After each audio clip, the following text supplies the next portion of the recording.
So, the people who watched my last video might remember that I felt a little conflicted of a Neil Druckmann's announcement of there being new infected classes in The Last of Us Part 2. Very much so. And actually we're expanding the infected gameplay space quite a bit as well. Can we say there's some new classes? There's some new classes. And in today's video we're going to go a little bit more in depth than in the last video and go over the good and bad things with there being new infected classes in The Last of Us Part 2. So let's start with the good. I love the gameplay of The Last of Us. I've played hundreds of hours of multiplayer just to experience it as much as possible. I stopped counting how many times I played the campaign after 50. But lately, the last 2 to 3 months, I've been feeling sort of drained and burnt out on The Last of Us. Because no matter how much I love that game, there is a limit to how many times one can do the same things over and over and still find it fun. Therefore, the news of more infected classes is good.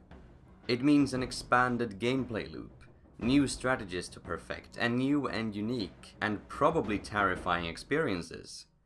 And if we get that co-op mode I've been going on about for months at this point, it would be awesome to have as many different types of enemies as possible to get the most diverse and replayable experience. So from a gameplay standpoint, I'm all for this. However, despite how much I adore the gameplay of The Last of Us, I will always be a lore guy before anything. Nothing's better than being immersed in a good story. And to be immersed, there can't be something that feels out of place or more gamey than real.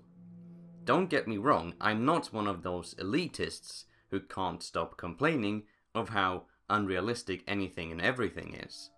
No. What's important to me, however, when it comes to immersion, is that it has to be believable and convincing. Something that I find The Last of Us Part 1 does incredibly well. Most other post-apocalyptic universes don't bother explaining anything and just go with the, a mystery virus appeared and killed everyone and now the world has ended. So, what am I getting at here?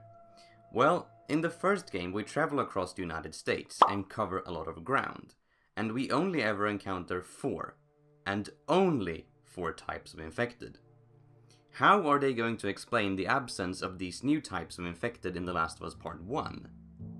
In the Fallout franchise, they usually go about this problem by saying that these enemies or creatures only exist locally because of some weird experiments or radiation.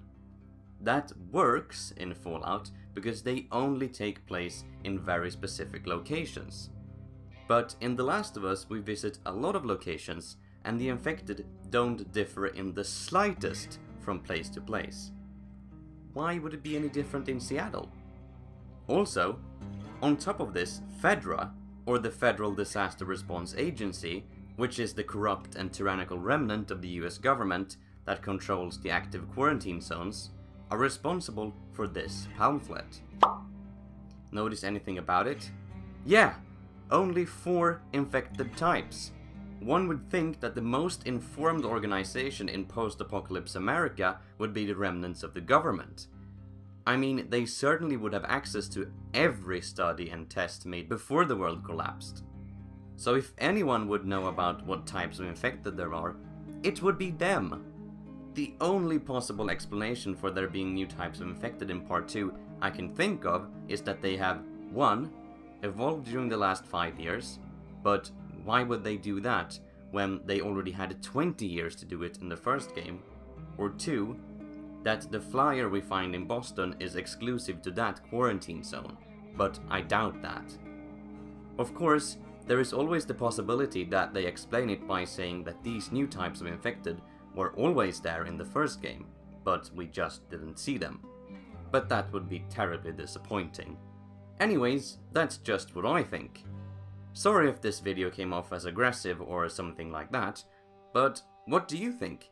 Do you think new infected classes is a good idea? Tell me in the comments down below and let's discuss it. And until next time, have a great day.